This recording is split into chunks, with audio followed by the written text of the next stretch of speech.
하고 있는 사회적 경제 스스로가 지금까지 활동을 좀 돌아보면서 공동체 회복을 할 수 있는 그런 역할을 하기 위한 그런 자리가 되었으면 하는 바람입니다. 오늘 네 번째 대담은 사업 부분으로는 마지막 대담이기도 합니다. 그래서 오늘은 생활 소비재 부분이고요. 조금 이따 소개를 각자 해주시겠지만 공동체 화폐 모아를 발행하면서 마포 공동체 경제를 꿈꾸고 있는 마포 공동체 경제 모아의 윤성일 대표님, 그리고 망원시장의 상임회장님, 김진철 상임회장님, 이 두 분을 모시고 이야기를 진행을 하겠습니다. 다 어려움을 겪고 있지만 생활 소비재를 다루는 그런 소매점과 요식업, 음식업 이런 자영업자들이 코로나19에 직격탄을 맞았다고 이야기를 합니다. 그래서 길을 가다 보면요, 그 며칠 건너 문을 닫은 집도 어렵지 않게 볼 수 있습니다.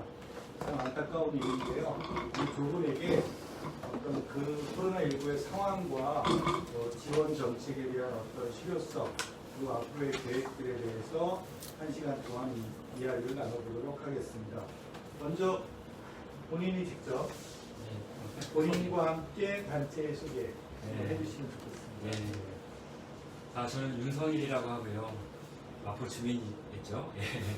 마포에서 한 20년 정도 활동했던 것 같습니다. 지금은 마포 공동체 경제 모아라고 하는 단체에서 일하고 있고, 모아는 지역 공동체 화폐를 지난 4년 동안 발행했어요. 한 달에 2천만 모아 정도를 주민들이 현금을 지역 화폐로 바꿔서 이거를 받는 가게를 공동체 가게라고 저희는 부르고 있는데, 지역의 좋은 협동조합들, 더불어 사는 경제에 동의하는 가게들입니다.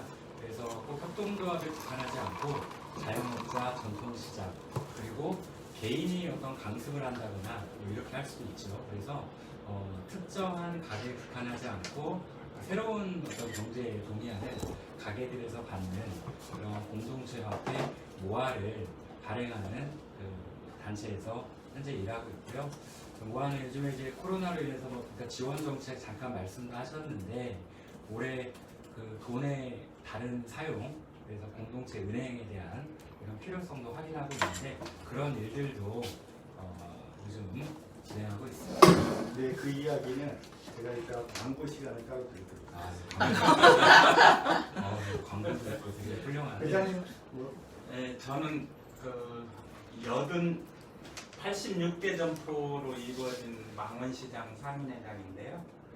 이 망원시장은 마포에 마포 주민들을 위한 먹거리를 제공하는 시장이고, 그래도 그 마포에서 대표적인 시장이라고 자부할 만한 시장입니다. 거기에 또 이번 코로나 때문에 영향이 좀 있었는데요. 그 이야기를 하나둘씩 이제 풀어가 보도록 하겠습니다.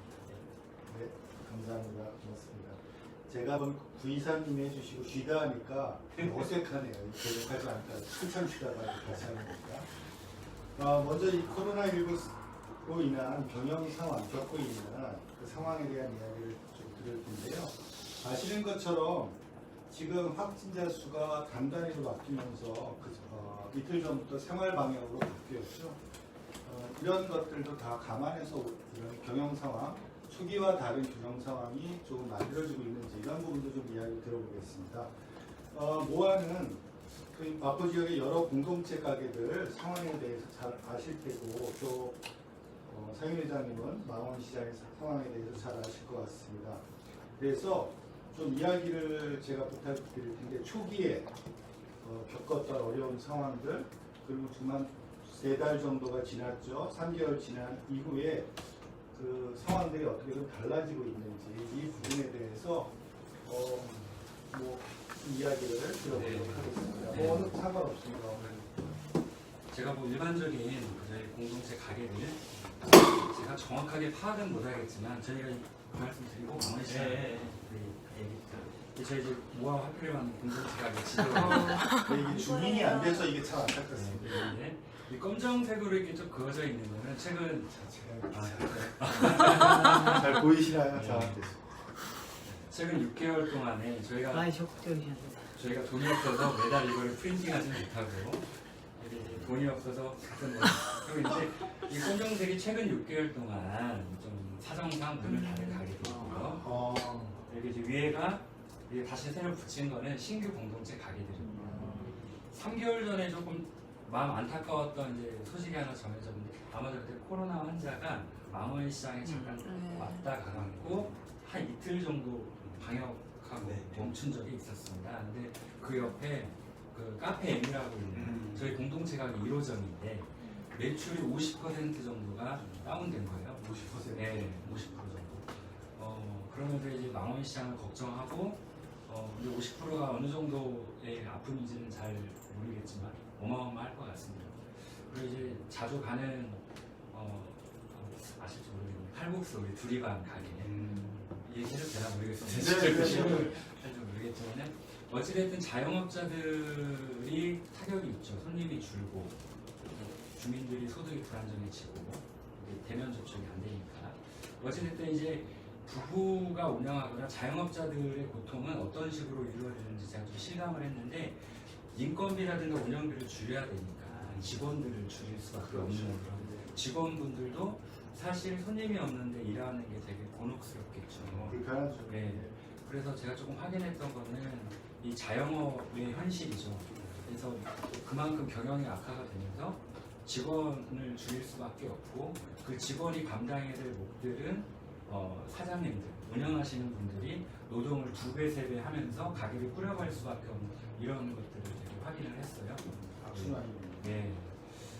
그런 부분들이 있고 또 이제 꼭 코로나 때문은 아니지만 이번 주 일요일에 문을 닫는 한강문고와 같은 경우에도 지난 2, 3년 전부터 교보문고의 여파라든가 이런 서비스, 출판, 서점 업계들이 인터넷 구매 사실 이번 코로나로 인해서 그저께 이제 이 택배에 노동자 분이 한 분이 과로로 돌아가는 안타까운 소식을 또 접했는데 이런 이제 업종마다 인터넷 소비가 늘어나고 또 이제 지역 이런 골목 서점이라든가 이런 부분들은 또 안타깝게 매출에 영향을 받는 이런 것들을 느낄 수가 있습니다. 그래서 하고 서비스를 공급하는 이런 업체들은 좀 직접적인 영향이 있는 것 같고 또 반해서 이게 지금 코로나와 사회적 경제 주제인데 하나 확인한 거는 또 있었어요.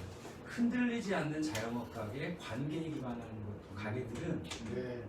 튼튼한 듯이 오히려 그러니까 확인됐다. 작은 규모로 우리 저기 밥심이라고 하는 가게가 있는데요. 소규모 가게예요. 그런데 괜찮으시냐고 여쭤봤는데 우리 가게는 사실은 고정적인 단골 손님 위주의 가게고 또 공동체 가게 중에 커피덕이라고 하는 가게인데 거기도 사실은 단골 위주의 가게입니다. 근데 그래서 어떤 그런 단골이 관계라고 생각하는데 그런 관계 기반의 가게들은 이런 외부 환경 요인에 그래도 상대적으로 안정적으로 유지가 되고 있구나라는 그런 생각을 하게 됐습니다.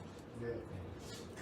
제가 갤럽에서 조사한 자료를 봤더니요. 전 세계 이제 코로나로 인한 영향을 좀 조사하는데 거기서는 42%인가 3% 매출 감소를 자영업 하더라고요. 비슷하게 50% 비슷하게 되는 것 같아요. 그리고 또 지역 상권을 우리가 이 코로나 이전에도요. 지역 상권을 활성화하기 위해서 지역 주민들과의 관계, 그러니까 판매보다는 관계를 먼저 좀 고려를 하자. 이런 얘기가 있었잖아요. 근데 여실히 이번 코로나19로 관계의 중요성이 드러난 것 같습니다. 또 하나 제가 나중에 혹시 물어볼 수 있는데 이 택배 문제는요. 지역 상권에서 그런 택배로 인한 이런 온라인 마켓에 어떻게 대응할 수 있을까? 이 부분은 참 풀어야 될 숙제인 것 같아요. 그래서 이 부분도 앞으로의 숙제이지만 혹시 가지고 계신 생각이 있는지 그거를 좀 제가 뒤에 정리할 때 한번 물어보겠습니다. 회장님이 어떤 망원시장의 상황에 대해서 좀 말씀해 주시죠. 우리 망원시장은 그때 그 구로에 네. 콜센터 직원이 여기 성산동에 살았어요. 근데 그분이 그 자기 그 콜센터 직원들이 하나둘씩 이제 코로나 확진 판정이 내려지고 확인이 되는 상황에서 이분이 장을 보러 온 거예요. 그때는 확진 판정을 받기 전이죠. 그러니까 그 증세가 발현되지 않았을 때 돌아다녔. 그래도 주민들이 잘 예. 그 한 보편적으로 한 최고 심할 때 한 30% 정도 떨어졌다고 했거든요. 네. 근데 이제 그게 직접적으로 우리가 떨어졌다기보다는 시장에서 식당에 납품들을 해요. 근데 식당들이 60-70% 감소를 해버린 거예요. 매출이요. 네. 매출이. 그러다 보니까 식당에 납품 들어가는 식자재들이 이게 못 나가는 거예요. 그래서 일반 구매 고객들은 줄지를 않았는데 식당에 들어가는 물건들이 줄기 때문에 이제 매출이 좀 떨어졌던 것 같고요. 실질적으로 제일 영향을 크게 본 데가 홍대 상권이에요. 홍대 그 식당가들, 음식점 하는 분들이 거기는 보통 50% 이상 그 타격을 입은 것 같고, 뭐 외국인들도 안 오고 그 거리에 뭐 모임들도 다 취소되고 하다 보니까 큰 식당들이 다 대부분 안 됐던 것 같아요. 그리고 우리 시장은 그런 데로 운영이 좀 되는 편입니다. 예, 시장이 아무래도 주민들 생활 속에서 깊숙이 들어가 있기 때문에 그래도 그 여파가 좀 적었다 이렇게 네. 생각할 수 있겠네요. 네, 뭐 말씀하세요. 궁금해서 네, 저는 이제 30% 정도 그런 좀 매출 하락이 있다고 들었는데 또 금방 회복된 것 같고 별로 이제 큰 없다고 해서 또 홍대는 왜 그 차이가 뭘까? 생활에 깊숙해서일까? 좀 여쭤보고 싶었어요. 그러니까 왜 괜찮았을까? 그러니까 오히려 그러니까 그 타격을 입은 데가 식당이 크면 클수록 타격을 더 많이 입었어요. 그러니까 큰 매장일수록 사람들이 많이 모이는 매장일수록 타격이 더 심했다. 그것은 이제 직원들 고정비, 가게세라든가 직원들 월급이라든가 고정적으로 나가는 돈은 그대로 나가야 되는데 수입이 갑자기 확 절벽으로 떨어지니까 거기에서 2-3개월 그 버틴다는 건 굉장히 힘든 일이거든요. 근데 그 타격을 그런 업체들이 좀 입었고, 가족 경영을 하는 이게 뭐 종업원도 1-2명 정도 있고 이렇게 작은 업체들은 좀 버틸만 했어요. 그래도 좀 장사 덜 되면 에이 그래 내가 뭐 못 벌었다 치지 이렇게 생각을 하고 넘어갔던 것 같아요. 근데 큰 가게일수록 그게 이제 영향을 많이 입었고, 그 다음에 그 우리 망원시장에도 식당에 많이 납품하는 업종들이 좀 타격을 입었어요. 그런 야채 가게 큰 뭐 배달 전부 홍대로 막 배달 나가는 업체들이 좀 타격이 입었고, 소매로 그냥 소소하게 이루어지는 소매들은 그런 대로 이루어졌던 것 생각이 들고요. 이것을 보면은 이제 지역 주민들이 많이 시장에 그래도 나와서 먹거리들은 사야 하잖아요. 그런 것들은 해준 것 같아요. 예, 뭐 40% 정도가 되면 사실 자영업자들은 경영하기가 어렵다고 얘기들을 합니다.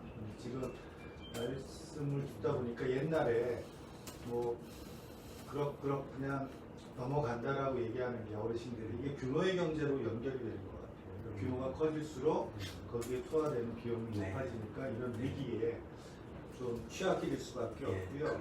근데 사회적 경제도 어떤 면에서는 규모보다는 지역에서 이렇게 연대하고 네트워크화되는 게 좀 방향일 것 같다는 생각도 이야기 속에서 좀 떠오릅니다.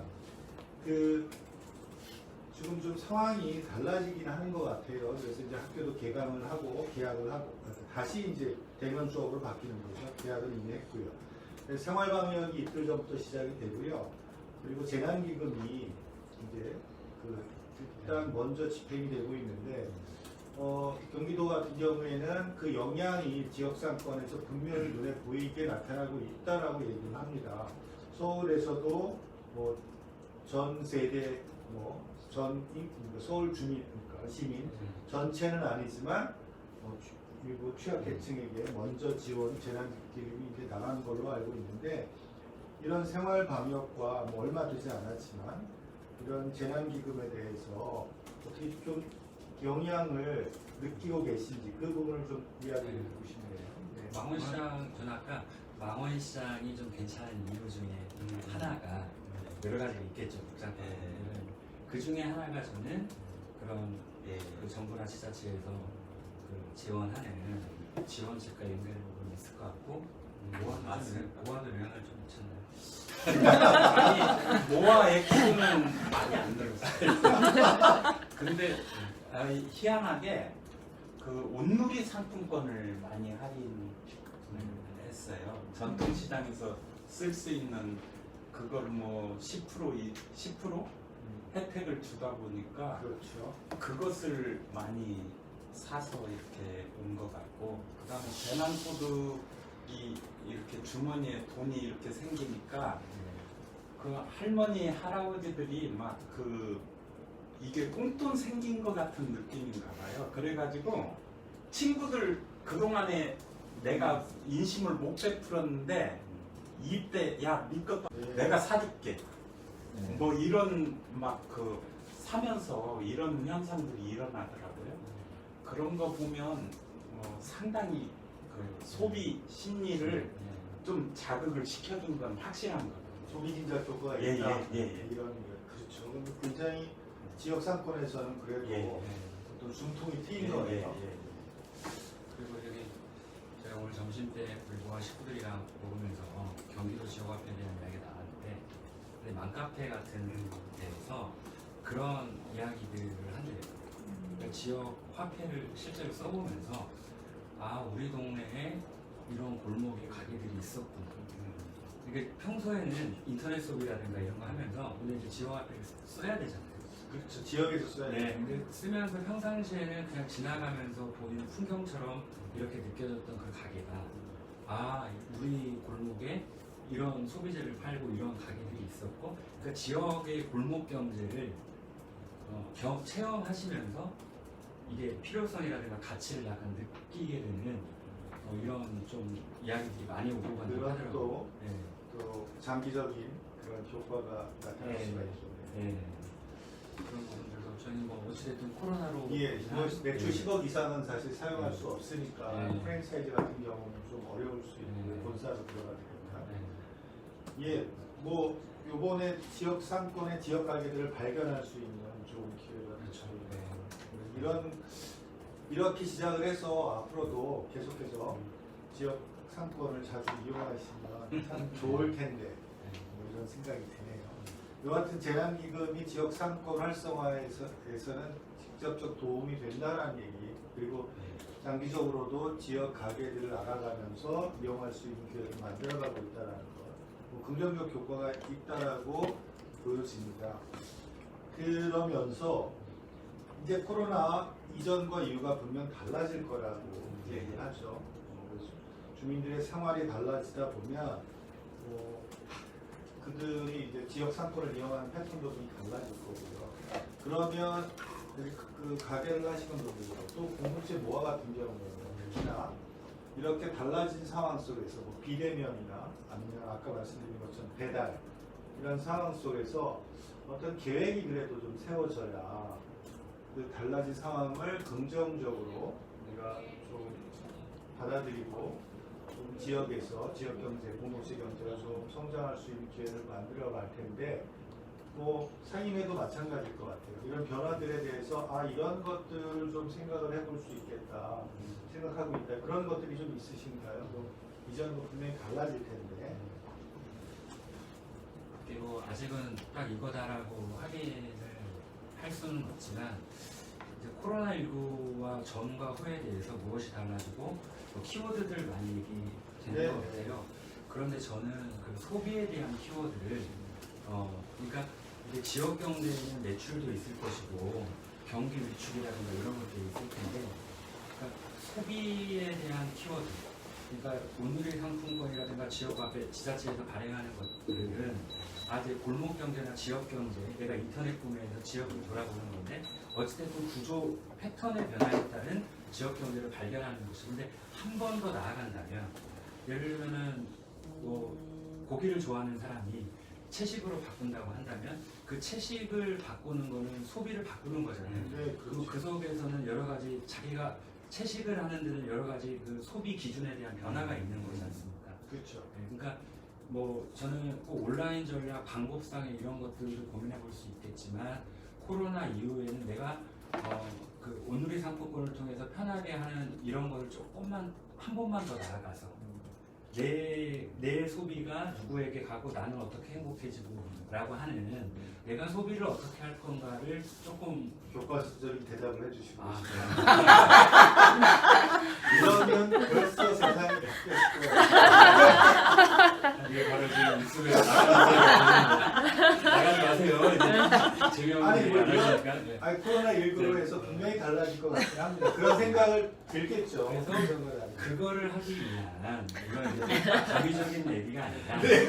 당황하지 마시고. 그거를 하기 위한 기업들은 얼마나 많은 뭐 한쪽 마케팅 전략을 하듯이 우리는 우리 가치를 어떻게 포장할 건가, 어떻게 내세울 건가라고 하는 이것들이 있어야 된다라고 하는 네, 되게 네. 뻔한 얘기를 아닙니다. 이거 지금 사실 경험하지 못한 일이기 때문에 계속해서 실험을 해볼 수밖에 없는 거라, 지금 우리가 알고 있는 건 해결되면 얼마나 좋겠습니까만 그렇지 못할 것 같아요.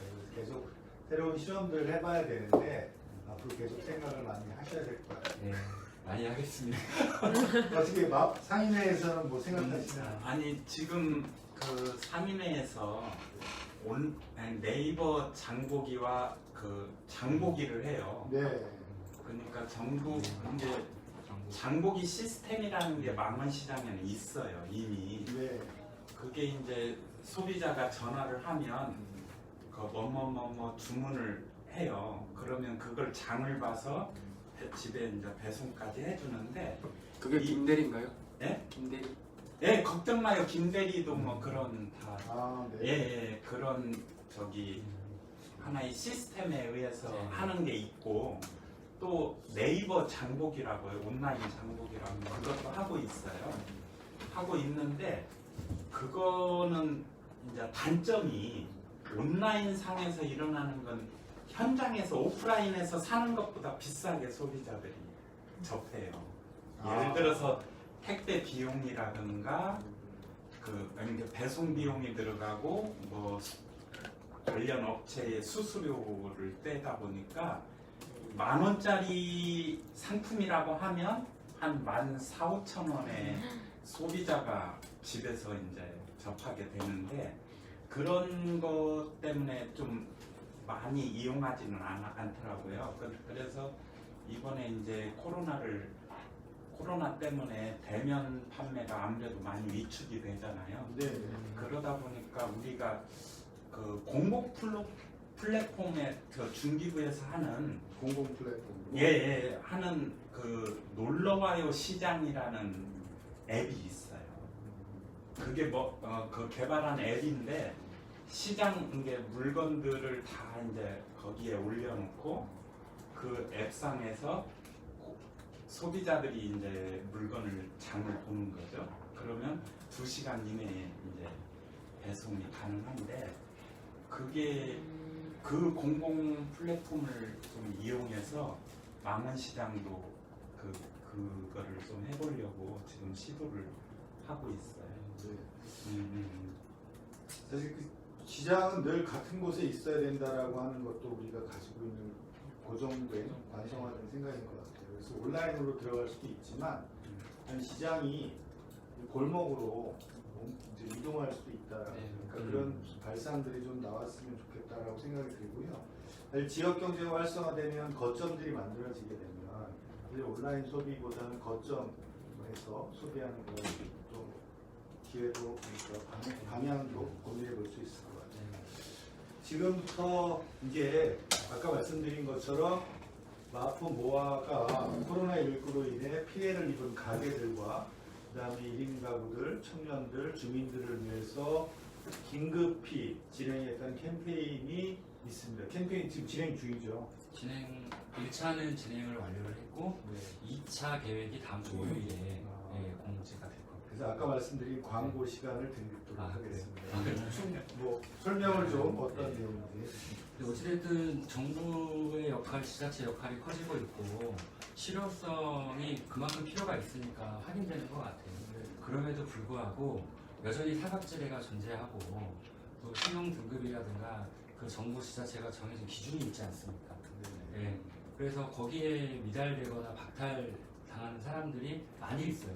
저도 그런 경험이 있고. 그래서 이제 지난해 진행을 했던 게 저희는 지역 화폐를 발행을 하니까 그래서 50만 모아를 그 20명에게 이렇게 빌려주는. 근데 이제 조건이라고 하는 거는 없습니다. 그러니까 기존에 모아 회원이었고 관계가 있고 필요하고 그리고 우리가 수요가 넘치면 추첨을 해서 이렇게 드리는 거예요.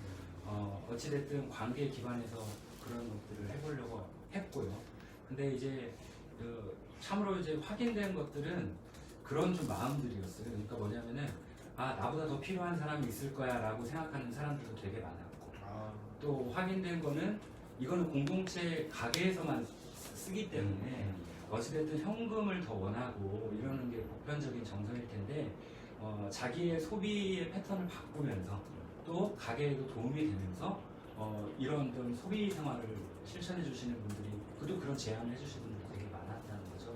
그래서 그런 부분들을 좀 확인할 수 있었고 마을 성리산 대동계에서 그 성리산 대가 역사가 10년 정도 되고 현재는 60명 개원이 있는데 그 돈을 많이 비축해 놓았는데 이번에 정부가 하듯이 개원들에게 생활지원금을 10만 원씩을 지급했는데 조금 놀라웠던 거는 모아로 지급을 해줬는데 개원들의 공감도였어요.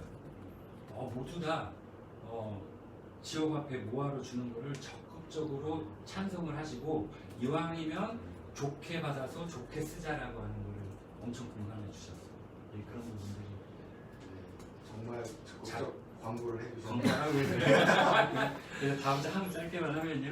네. 저기 다음 주 월요일에 저희가 이제 더모아 나누는 꿀벌 프로젝트라고 했는데 원래는 저희 다음 주 월요일에 네. 남는 돈을 모아서 무이자로 돈을 모아주셔도 이자를 드리지 않습니다.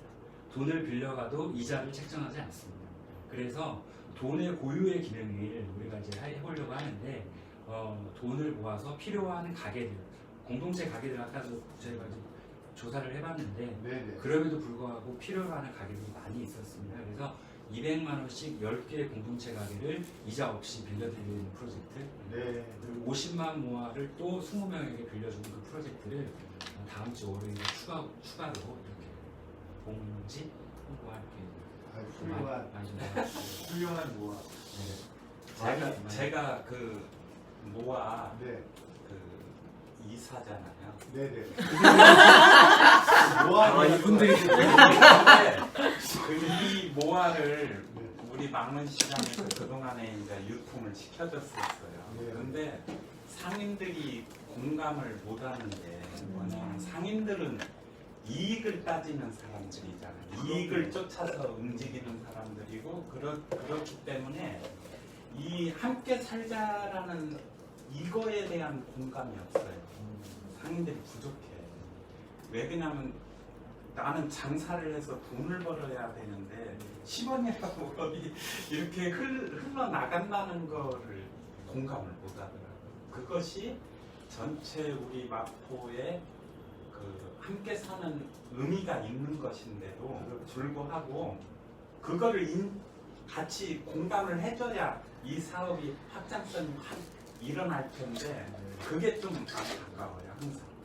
그래서 아무리 우리가 떠들어도 상인들이 호응을 많이 안 해주는 부분이 제일 안타까운 거예요. 예, 뭐 그런 경우가 사실 망원시장뿐만이 아니라 다른 상권에도 마찬가지인데 저는 그런 경우에 직접적 사업에 대한 어떤 그 공동사업을 펼치기보다는 같이 많이 놀라고 주민들과 같이 네. 어디서 많이 놀다 보면 마음이 열리고 또 생각을 더하게 되지 않을까 이런 생각을 말씀을 드리고 있습니다. 예, 모아 방송이 아니고요. 코로나19입니다. 모아 얘기가 계속돼요. 그 정부 지원 정책에 모아 대해서 구지요. 아닙니다. 뭐 훌륭하신 모아니까 얼마든지 더 이야기하셔도 되고요. 지금 코로나19에 대한 정부 지원 정책에 대해서 좀 이야기를 이제는 나눠볼까 합니다. 우리나라의 경우 사실 자영업자가 굉장히 다른 나라에 상대적으로 높죠. 그래서 초기부터 그런 소상공인이나 자영업자에 대한 지원 정책들이 많이 계속 나왔던 것 같아요. 아까 지역화폐로 지급 이제 사용하게끔 하는 것도 사실 지역 소상공인들이나 자영업자를 위한 정책의 하나였을 거고요. 혹시 뭐 제가 그 지금 정부의 그 정치 지원 사업에 대해서 뭐 경험하고 계신지 직접적으로 신청한 내용이 있으신지 또 그 지원 사업이 효과가 있다고 생각하시는지 아니면 부족한 게 있다면 야 이런 부분은 좀 더 고민을 좀 더 해서 실효성 있게 집행이 되었다면 좋았을 걸 하는 그런 아이디어가 있으신지 그걸 같이 좀 이야기를 해주시면 꼭 생활 소비재 관련된 내용은 아니었고. 아 물론이죠. 네. 최근에 그 마포구 협치 주제로 뭐 공익성, 돌봄 뭐 이런 파트로 모임에 참가한 적이 있었고 제가 이제 그 공익 활동의 파트에 들어가서 몇 차례 회의를 하면서 하나 제안한 내용이 있는데 그러니까 지금 경제 위기나 코로나19의 위기에 이 돈을 지원한다거나 이런 거에 많이 집중되어 있다고 생각을 합니다. 그런데 그와 동시에 놓치지 않아야 될 게 사회적 일자리, 뉴딜 정책에 대한 부분이라고 저는 생각을 하는데 저희 모아만 하더라도 작년에 이제 마포구청에서 지역 청년 일자리를 통해서 지금 2명의 활동가가 일을 하고 있습니다. 그런데 사실은 저희와 같은 공익단체라든가 혹은 협동조합 혹은 뭐 사회적 기업 인증을 받은 곳이라든지 뭐 상관없이 공공적인 활동을 하는 단체들은 운영상의 어려움 중에 인건비라든가 이런 것들이 있습니다. 그러니까 저는 코로나19 시대에 그런 단체 활동이 더 왕성하게 활발하게 이루어질 필요성이 확인될 거라고 보는데 그런데 지금 서울시의 뉴딜 정책은 제가 보기에는 오히려 거꾸로 가고 있는 지점들이 있어요. 어떤 부분이 그렇죠? 그러니까 예를 들면 20개월이라고 알고 있는데 20개월 이후에 평가 기준도 상당히 비현실적입니다. 그러니까 20개월이 되면은 참가한 사람이 일자리를 구해야 된다라거나 아니면은 그 참가자들을 같이 활동한 단체가 그 사람들을 고용한다라든가 이런 기준들이 기간도 너무 짧고요. 제가 보기에는. 예. 그리고 그거를 평가하는 기준도 조금 제가 보기에는 보수적이라고 보는 거죠. 그러니까 오히려 한 3년 정도 1년은 일하면 배우면서 끝납니다. 사실상. 적응하죠. 네. 배우는 게 아니라 적응하고. 그리고 단체에서 자립력을 1년 2년을 갖추라고 하는 것 자체가 저는 무리한 요구라고 보여집니다. 그러니까 그 기준 자체도 변해야 된다고 보는 거고. 그렇기 때문에 지금 상황에서 주머니를 채우고 이런 경기부양책도 필요하지만 일자리를 만들어 나가면서 공익활동을 지원하면서 그 활동이 또 주민들과의 활동력을 높이는 방향으로 그래서 저는 지금 시기에 일자리 정책과 관련된 부분들은 돈을 이렇게 이 적극적인 재정 정책과 더불어서 더 적극적인 기준을 펴야 되는데 그것들이 지역과 결부되고 단체와 결부되고 이것도 조금 바뀌었으면 좋겠다라고 하는 바람입니다. 네. 예, 그 일자리 문제에 관련돼서는 사실 요번에 이제 정부에서 한국형 뉴딜을 얘기할 때 공공 뉴딜 얘기를 하면서 제일 우려가 됐던 건 직접 지원에서 일로서 자기가 이제 지원을 받게 되면 거기에 대해서 뭔가 자기 자부심, 그러니까 성취감 이런 것들이 생기게 되겠죠. 그래서 이게 인간이 기본적으로 갖고 있는 일에 대한 자기 생각들일 텐데 공공 누리 같은 경우, 공공 누리에서 일자리 같은 경우는 사실 자존감이 없는 일자리가 굉장히 많은 부분이 있어서 이게 오히려 사람들을 지치게 하는 경우가 그러니까 이런 부분을 좀 세밀하게 계획을 해야 될 것 같아요. 좀 더 생각하실 동안에 뭐 말씀 아니 그 일자리 부분에 대해서 제가 서울시에 있을 때 그 네. 부분을 많이 지적을 했던 부분인데 기획재정위원회. 네네. 근데 그때 지적했던 사항들이 뭐냐면 뉴딜 일자리가 진짜 가고 싶어서 이렇게 정착할 수 있는 일자리들이 아니에요. 질이 좀 낮다 보니까 청년들을 자꾸 취업을 시키려고 하지만 그냥 잠깐 머무르는 역할밖에 못하는 그런 일자리들이거든요. 그래서 제가 지적했을 때는 추적을 해줘야 된다. 이 사람이 여기에 이 일자리에 가서 적응을 못했을 때는 이 사람이 맞는 직종으로 바로 옮겨줘야 되고 거기에 추적으로 계속 그 사람이 적응할 수 있게 해줘야 진짜 일자리가 생기는 건데 그냥 그 실적으로만 이렇게 하다 보니까 이 사람이 어떻게 2년? 20개월? 지난 뒤에는 뭐 어떻게 어디에 가 있는지도 모르고 아무것도 안 되는 거예요. 그 돈은 쏟아 부었는데 거기에 대한 효과가 나타나려면 이 사람이 여기에 취직을 해서 적응이 안 맞아서 어느 자리로 옮겨졌고 거기에서 적응을 했는지 안 했는지 계속 그 사람에 대한 추적 관리를 해주고 애프터 서비스를 계속 해줘야 되는데 이게 안 되는 거예요. 그래서 거기에 대한 문제점을 많이 지적을 했어요. 근데 아직은 우리가 그 단계까지는 못 간 것 같고 서울시나 정부가 추진하는 뉴딜 일자리 사업이 그래서 크게 호응을 못 받고 있다. 윤 대표님도 지적했듯이 지금 우리 여기에 와 있는 분들이 이제 조금 이분들은 자기들이 희망해서 온 일자리잖아요. 그러면 조금 더 전문적으로 일을 할 수 있게 조금 기간을 좀 연장해 준다든가 이런 융통성을 발휘해 달라는 거 아니에요. 근데 그런 부분들이 많이 부족한 것 같아요. 네네. 지금 뭐 좋은 취지로 시작이 됐던 뉴딜에 대한 이야기, 그 지원 정책은 그런 그분들이 일할 수 있는 기회를 줄이면서 거기에 소득이 발생될 수 있도록 해줬으면 좋겠다는 말씀을 해주신 것 같고요. 한 번 더 여쭤보면 자영업자들을 위해서 좀 좋은 지원 정책이, 지원 아이디어가 있다면 어떤 것들이 있을까? 지금 우리 전통시장이나 이 소상공인들한테 그 자금 대출 그런 거를 많이 정부에서 해주고 있어요. 근데 지금도 그 돈이 엄청나게 했는데도 불구하고 지금 그 소상공인진흥공단이라고 있는데 거기에 지금 다른 업무를 못할 정도로 많이 신청하는데 그 줄을 서서 그렇게 해요. 그런데 이제 그런 부분들이 그럼에도 불구하고 실질적으로 저도 신청을 했거든요. 근데 연락을 못 받았어요. 그만큼 밀려 있고 이게 지금 제일 문제점은 뭐냐면 상인들이 그동안에 많이 빌려 쓰고 있는 상태. 그동안도 빌렸어요. 네, 빌려 쓰고 있는 상태인데 이런 위기를 맞은 거예요. 근데 그러면 여기에 더 얹어서 대출을 받아야 되는데 그렇죠. 그게 안 돼요. 그것 때문에 많이 기존에 빚이 있는 데다가 더 얹어서 받을 수 있는 한계가 적은 거예요. 그러니까 기껏 받을 수 있는 금액이 뭐 한 1,000만 원, 뭐 2,000만 원 이하예요. 근데 실질적으로 가게에서 도움이 되려면 한 5천만 원 정도 이럴 때 확 들어와야 뭐가 좀 메꾸기도 하고 하는 거예요. 그러니까 이런 딜레마들이 있어요. 그래서 제가 주장했던 건 뭐냐면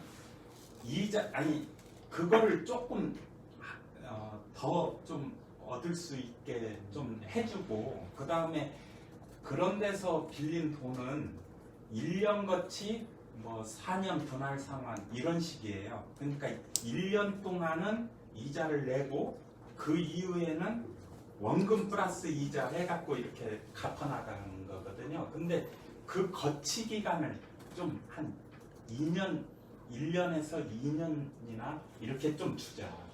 상인들이 좀 벌어야 갚을 수 있게. 기존의 빚을 갖고 있는데 여기에 1년 지난 뒤에는 플러스 돼서 또 갚아 나가야 된다면 그때 뻥꾸가 날 수 있다.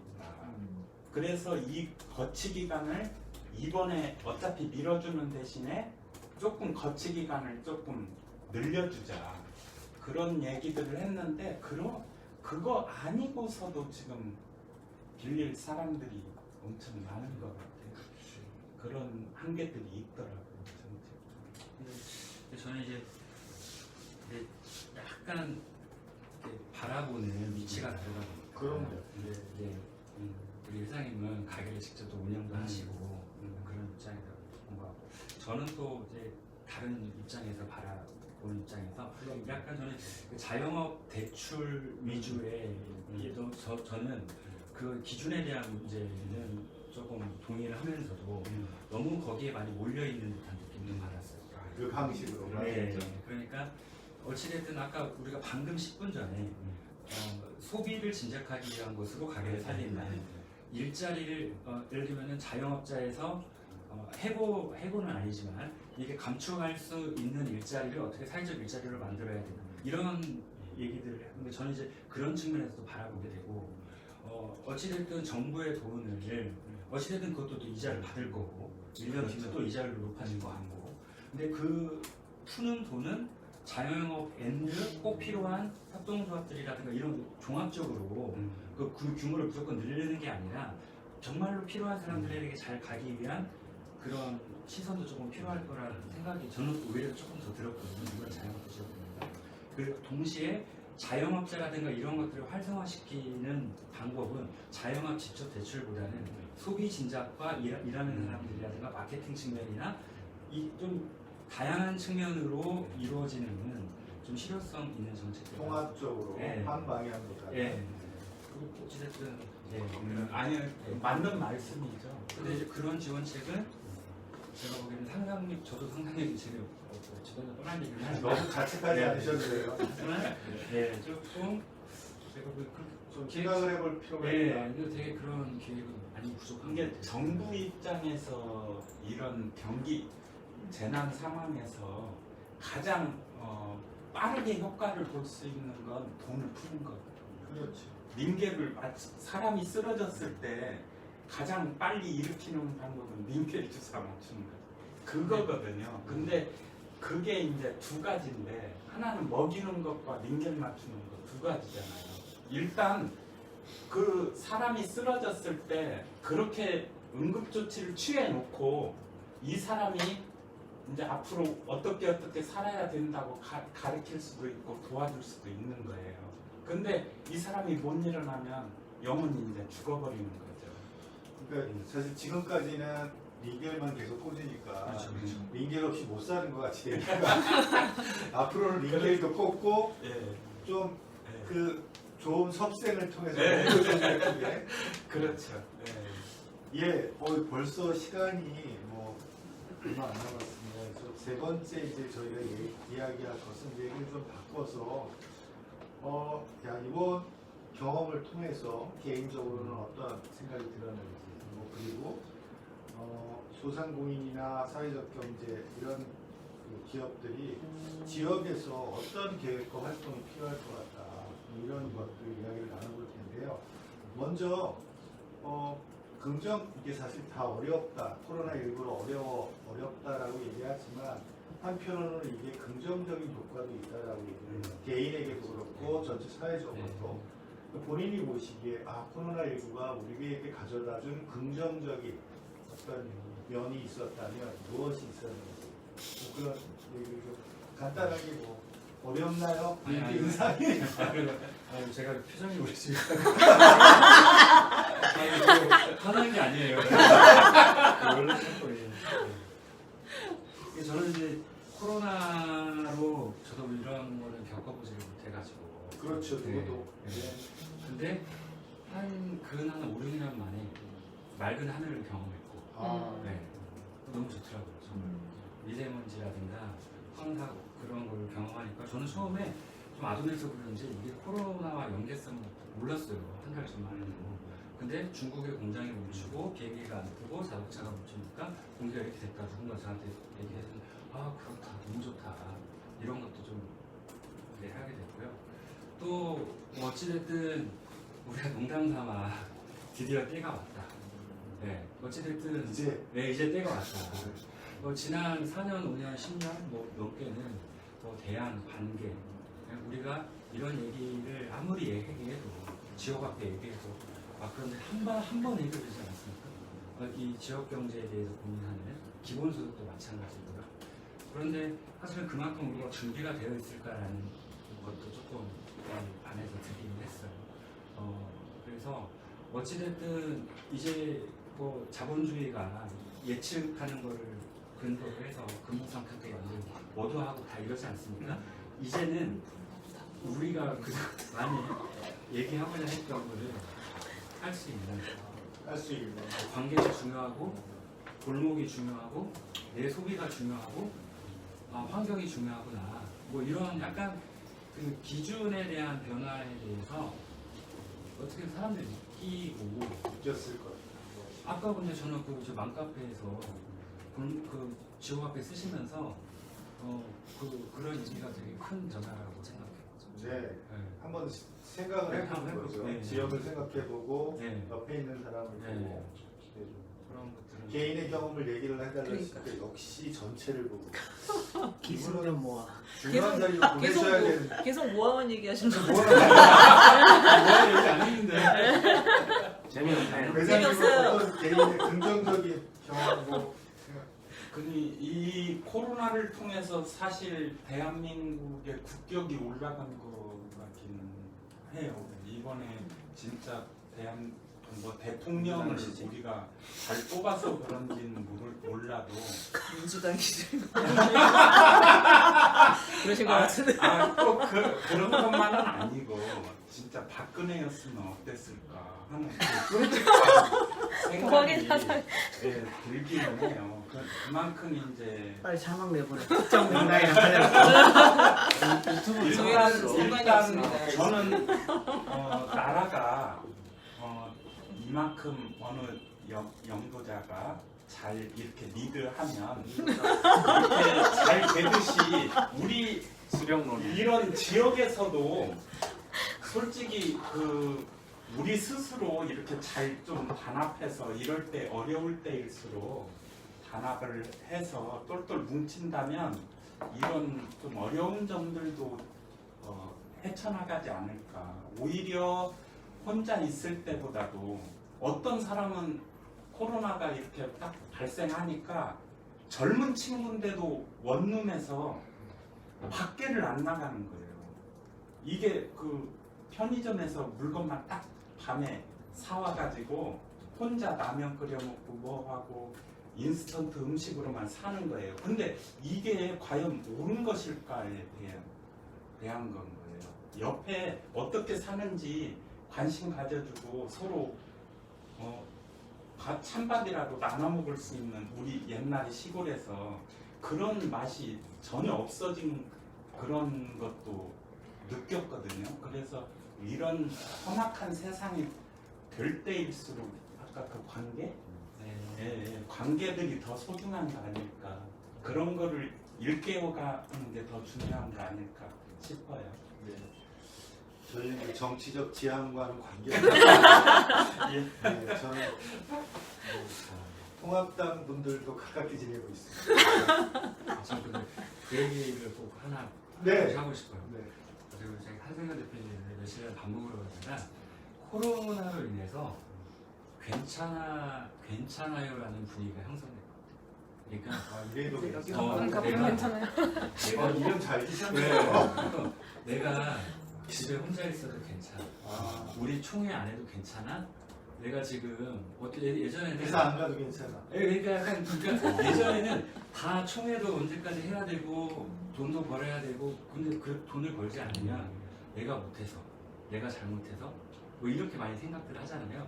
근데 사회적으로 전체가 멈춰버리니까 개인의 어떤 잘못보다는 이 사회에서 그걸 인정해주고 하여튼 뭐 이러는 거 있잖아요. 맞아요. 아니, 그래서 그런 것들을 한번 생각해 볼 수 있는 계기는 되게 코로나19로 인해서 우리가 한번 돌아볼 수 있는 좋은 지점 같아요. 근데 제가 사실 끝에 뭐라고 얘기하려고 했더니 문 대표님이 알아서 개인적인 경험을 얘기를 해주셨어요. 저희가 이런 얘기를 하면 개인적 경험보다는 전체 사회를 우리 너무 사회를 너무 이렇게 사회적인 개인의 경험이 중요하잖아요. 사실 오래 기억되고 거기서부터 변화가 이루어지는데 코로나19로 인해서 사실 개인이 개인의 생활을 들여다봐야 이게 변하지 않고 나의 생활의 변화가 지역의 변화가 될 수 있는데 얘기를 해보면 우리는 이제 사회적인 큰 흐름의 변화들만 논평적으로 얘기하는 그런 경향이 있어서 제가 뭐라고 얘기하려고 했는데 말씀을 해주셔서 이제 뭐라고 못하겠습니다. 어떻게 그럼 이제 지역 소상공인들 뭐 상인회나 예. 사회적 경제 이런 부분들이 지역에서 이 코로나19를 이후에 야 이런 부분 우리가 좀 더 앞으로 힘써야겠다. 뭐 그런 부분을 좀 생각나시는 아이디어가 있으시면 어떤 것들이 있어요? 이런 부분을 좀 우리가 더 잘해봐야겠다. 앞으로. 먼저 하시죠. 우리 시장은 마포구에서 차지하는 비중이 꽤 있잖아요. 사회적인 기능이 좀 중요한데 사실 상인들이 그런 부분이 좀 부족해요. 그런 부분 네. 이해가 예, 이해가 부족하고 자기 뱃속 채우는 거에만 좀 많이 하기 때문에 제 생각하고 상인들의 전체적인 생각하고를 일치시키기가 어려워요. 그래서 참 이게 딜레마이긴 한데 나는 상인들도 자꾸 주변을 좀 둘러봤으면 좋겠어요.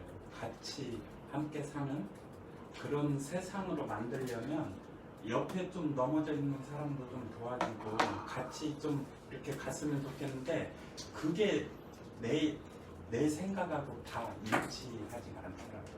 물론 나도 그렇게 100% 이행을 못하면서 살죠. 어떤 때는 못 고치고. 근데 이런 부분들이 좀 개선됐으면 좋겠다. 그리고 이런 재난들이 코로나만 있겠어요? 앞으로 더 심한 바이러스들이 나타날 수도 있다고 봐요. 그럴 때 우리들이 대처해야 될 때 그냥 무방비로 당해야만 되는가? 다음에 더 센 놈이 왔을 때는 어떻게 해야 될까? 그런 것도 이번 재난을 맞으면서 좀 연습이 됐다고 봐요. 그래서 앞으로 험난한 세상을 살아가려면 우리들이 지역에서 어떻게 어깨동무를 하면서 살아갈지 좀 교훈을 줬다고도 생각이 돼요. 저희가 말씀하시는 회장님 말씀하신 중에 설득의 심리학이라는 저희 쪽에서 아주 많이 보는 책이 있습니다. 치아들이 마스터라서 거기에 이제 몇 가지 법칙 중에 하나가 이제 상호성과 호혜의 법칙이라는 게 있어요. 먼저 우리가 열어야 그분들이 열립니다. 지역에서 상인들에게 먼저 뭔가 좀 열고 다가설 수 있는 그분들이 바뀌기 기다리기보다는 공동체 모아가 참 많은 일을 하셔야 되겠네요. 역할을 하셔야 되겠네요. 이제 열심히 놀도록 하겠습니다. 네. 뭐 역할에 대해서 한 번 더 얘기를 해주신다면 앞으로 이렇게 얘기하시는 동안 좀 생각했는데 저희 자기 잘난치를 좀 많이 해야 될 것 같아요. 그러니까 뭘 해도 재회 없네요. 이제 그걸 언제 느꼈냐면 저희가 이번에 한강문구가 5월 10일에 문을 닫지 않습니까? 마음이 너무 아팠어요. 그래서 우리 대표님도 만나서 저희가 골목 가게 살리기 운동을 하겠다고. 그리고 제가 정말 놀랐던 거는 정말 많은 사람들이 한강문구 문 닫는 걸 안타까워하는 거예요. 근데 그거를 사실은 이번 한 달 전에 알았던 게 아니고 그 어려움을 2년 전에도 알았어요. 근데 한강문구의 좋은 점을 그동안 많이 홍보를 못한 게 너무 미안하고 안타까워. 네. 그러니까 사라지니까 사람들이 한강농구가 좋은 책을 지녀라고 너무나 사랑방이었고 이런 얘기 너무 많이 하시는데 우리는 우리의 좋은 장점과 우리 이 여기에 있는 좋은 가게들이 하나하나가 어떤 가치가 있고 이거 하나하나 불편할 때 얼마나 많은 어려움이 있었는데 이거를 표현을 못했던 게 너무 후회가 되는 거예요. 그래서 그 코로나 19로 이게 더 이제 뭐 이게 어쨌든 계속 지속이 되겠죠. 그래서 하나 딱 고민한 거, 우리 잘난 척하자. 우리가 생각한 거 그동안은 사실 저도 이제 뭐 지역에서 활동하지만 이게 정답일까 항상 주저하고 항상 뭐 이랬는데 이제 그러지 말고 조금 더 잘난 척 할 필요가 있지 않을까라는 생각을 하게 됐어요. 예, 앞으로 기대해 주십시오. 모아의 잘난 체를. 저희가 굉장히 성실하게 진행을 합니다. 늦게 시작해서 늦게 끝나겠습니다. 지금 3시 4분인데요. 뭐 끝으로 하고 싶은 이야기가 있으면 짧게라도 한마디씩 해주시면 좋겠습니다.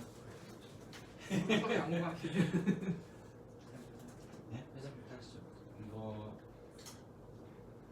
우리 망원시장이 하여튼 어떤 책임감을 갖고 좀 했으면 좋겠는데 그래서 어떤 사업들도 좀 같이 우리 공동체들하고 좀 같이 해볼 수 있는 것들을 아이템들을 좀 자꾸 엮으려고 하고 모아하고도 자꾸 뭘 좀 해보고 싶어 하는데 이게 좀 저 혼자의 좀 역량이 좀 부족한 탓도 있지만 그런 부분들이 있어요. 그래서 항상 지역 단체들한테 제가 미안한 마음이 참 많이 있어요. 그런 부분들을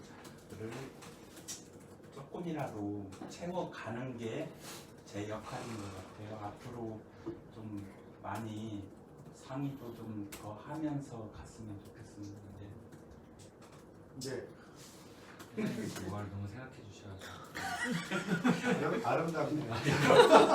저는 그 좋은 그러니까 뭔가 이제 코로나를 위해서 극복해야 되고 잘해야 된다라고 하는데 잘하는 게 뭐냐 이런 좀 생각이 들었어요. 그러니까 특히나 저는 그런 게 조금 센 편이거든요. 그러니까 뭐 잘해야 된다라고 하는 편이 조금 센 편이에요 제가. 근데 그러면 잘하는 게 뭔데? 라고 하는 거. 그러니까 가게들이 또 정리할 수도 있고 그러니까 하는데 좀 잘 정리하는 방법도 있을 수 있을 거고 근데 그런 거라든가 또 좋게 사는 게 뭔데? 라고 하는 부분들 있잖아요. 그러니까 예, 저 스스로도 좀 그런 얘기들을 할 수 있는 하고 싶어요. 중요한 이야기를 해주셨네요. 끝에 갈수록 점점 중요한데 끝날 시간이 다 됐습니다. 중요한 얘기를 끝에 많이 해주셨는데 제가 얼마 전에 보다 보니까 이 생물학자 최재천 교수가 그런 얘기를 하셨더라고요. 위기의 근본적인 처방은 행복한 삶이 가능한 공간을 만드는 일이다. 이렇게 얘기를 해주셨어요. 굉장히 이걸 보면서 야 사회적 경제가 꿈꾸는 게 그런 공간을 만들려고 하는 거 아닌가? 이런 생각이 있어요. 그래서 우리가 사회적 면역력 얘기를 하는데 앞으로 계속되는 그런 위기 속에서 우리가 잘 살려면 우리 공간을, 지역을 이렇게 행복하게 만드는 일이 우선일 거다라는 생각을 합니다. 예, 내일 이제 마지막 5번째는 2시에 그 마포 사회적 경제 네트워크 이사분들을 모시고 4번까지의 4차까지의 대담을 보시면서 본인들이 어떤 생각이 드셨는지 이야기를 나누도록 하겠습니다. 그리고 또 하나 뉴노멀이라고 얘기하는 것처럼 전환에 대해서 조금 더 자세히 얘기하기 위해서 저희가 특별하게 전 모신거선임 연구소 소장이었던 주요 수업 선생님을 초대해서 같이 이 지역의 전환에 대한 이야기와 함께 나누도록 하겠습니다. 예, 그러면 정확히 저희가 늦게 시작한 만큼 보너스로 한 2분 정도 더 진행을 했습니다. 인사드리고 마치도록 하겠습니다. 고맙습니다.